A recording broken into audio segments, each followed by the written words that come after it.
So yesterday, on September 28th, the embargo lifted for the backward compatibility of the Xbox Series X, and we finally got a look at the hardware hands-on, up close and personal, thanks to many media outlets that have covered the actual hardware itself. And let me tell you, it looks impressive with its raw power and technical enhancements over the Xbox One X. Older titles that ran backward compatibility that struggled on the One X are now at or very close to running at 60 frames per second in many instances. We also got a look at the UI, its navigation, the speed of the SSDs, the quick resume feature, the loading performance, and so far everything that Microsoft has promised us with the Xbox Series X, they have delivered. Now all of a sudden, everyone's getting excited about the Series X, and why not? I think it's a very good system, and especially if you want to go revisit and play older games at 60 frames per second. And you know, for me, I never got around to playing something like Sekiro because I always was bothered by the frame rate issues, but now I've got no excuse to play the game, so I can't wait for the Series X to come out on November 10th, and hopefully mine will be here at launch, and we'll definitely be covering it on the channel. So that does now pose the question about the Sony PlayStation 5. We're about 5 weeks out from launch, and we haven't really heard much from the Sony camp beyond the pre-order mess that happened a few weeks ago. Many of us, including myself, have secured a PS5 for the holiday, but beyond some CGI renders of the hardware, not many of us have seen any physical hardware, at least no one that I know about. So with that, we know that the PlayStation 5 will have a strong launch with Demon's Souls, which is my pick of the games that I want to play, and of course Spider-Man, Miles Morales, Sackboy and others, but I can't help but wonder, why haven't we seen anything on the PlayStation 5?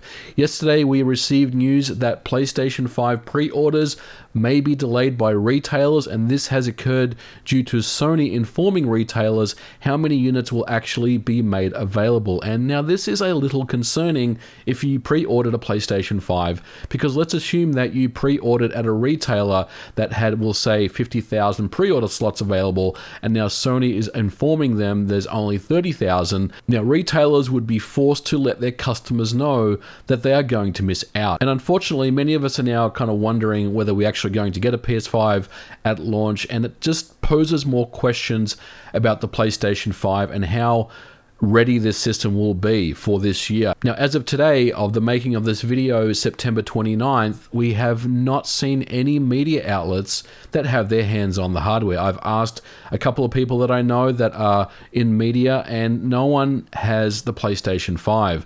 We have all this information about the specs, but really no first-hand real-world information. Things like the user interface, which was said to be an update to the PlayStation 4s. We have not seen that. We haven't seen anything about loading speed performance, as well as all the other items that Microsoft have shown us with the Xbox Series X over the last week or so. Microsoft is primed and ready to go with the Series X, and the momentum is with them all the way right now. But unfortunately, Sony seems a lot further behind where they need to be right now, because there are a lot more questions being asked about the PlayStation 5 that we just haven't seen. Since this is a COVID year, it's possibly unfair to make comparisons with previous generations, but let's consider the PlayStation 4 launch on November 15th in 2013.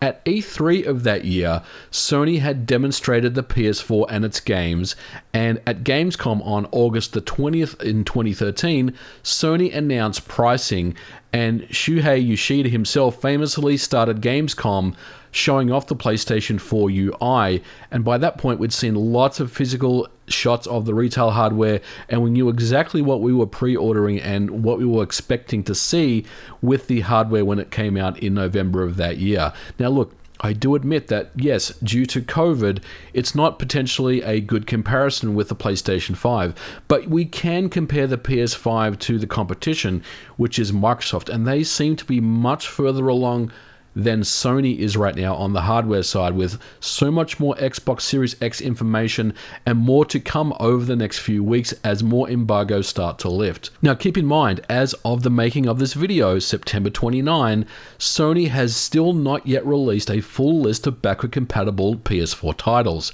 a lot of conflicting information there that's potentially caused more confusion than what it's worth. Now, Sony has also offered PlayStation Plus members access to the PS4 backward compatible games via its PlayStation Plus collection, which seems to give members access to classic PS4 games.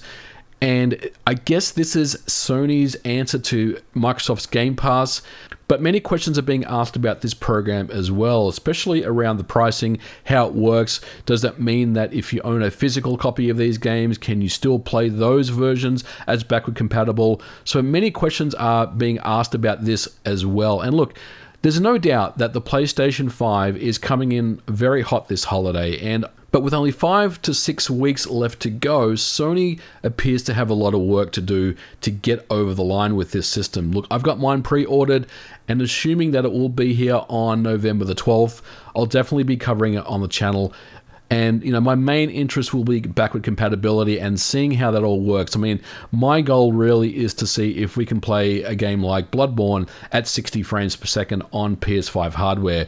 In theory, that should not be an issue, but with so many questions being asked about how the PlayStation 5 will manage PlayStation 4 games via backward compatibility, there are a lot of questions that are being asked about it, and I don't think anything can be really assumed at this point. But what do you guys think about the Sony PlayStation 5? Do you think there's any cause for concern that we haven't seen the hardware up close and personal, that we haven't seen the UI, we haven't seen any kind of real world stuff that's running on the PS5 from kind of boot up, going into the UI and launching a game and potentially going in and out using the quick resume kind of feature that the PlayStation 5 has?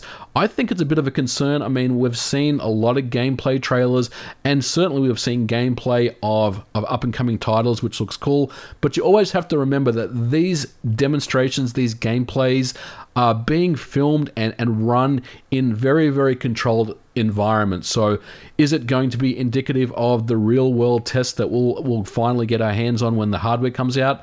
Well, I certainly hope so, and hopefully it will be, but I guess the frustration and the questions that are being asked right now is none of us really know what that user experience will look like come November when the PlayStation 5 is released. And with only 5 to 6 weeks to go, I definitely think we should be a lot further along than what we are. Microsoft is obviously getting their ducks in a row with the Xbox Series X and Series S launches, and I would expect to see Sony do the same thing with the PS5, but hopefully we'll start to see a lot more information come out from the Sony camp over the next few weeks, because I do think it is long overdue. We should be a lot further along than what we are, but we'll see how the next few weeks pan out. I definitely think it's going to be interesting, but let me know what you guys think about this in the comments below.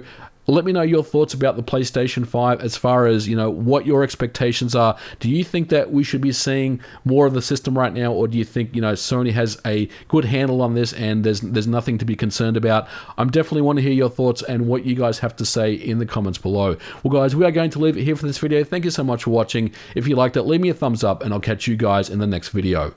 Bye for now.